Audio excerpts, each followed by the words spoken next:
Hey, what's up, y'all? Just wanted to drop in a video because, I've been posting some videos, and of course, if you've been following me, you've heard that, that's homeless for 4.5 years. But I've gotten some comments, and some people I think some people are under the impression that I was homeless because of drugs or alcohol. That's totally not the case. I was homeless because of a ruling when the person that I had loved, ex-wife, we got a divorce. The judge ruled that she got everything. So she got the house, and I basically, I worked from home. I had a fashion business that was really starting to flourish. Had all my equipment, had my machines, printing machines, sewing machines, everything was based in my house. And I would make clothing, print clothing, and send it out to customers who ordered from me online. Had website. It was great. So, but when I had to leave the house, I couldn't take anything with me, according to the judge. Then we got it done.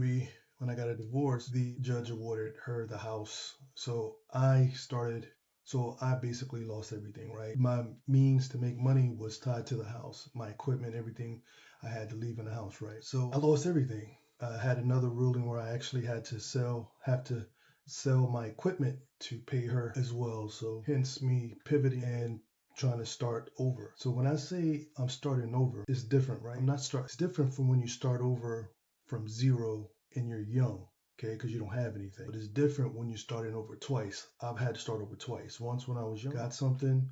Second time, starting over from when you had something and from a ruling that was taken away, a judge signed a piece of paper and I lost everything, and here I am, I have to rebuild. So that's a different kind of starting over, right? Yeah, that's totally different. So I just want to say this, all my dads out there, even, females, but all my dads or fathers out there, if you've had something and you've had lost it and you're rebuilding, and it's not something that you let go yourself, it was taken from, I see you, right? The rebuild from loss is definitely harder than rebuilding from something that you let go. So I just want to say, I'm rocking with you. Thank you for everyone's comments. If that's something like that, if something like that has happened to you, drop a comment, man. I read all my comments. I reply to all my comments. I love to hear, your story as well. And see you tomorrow. One.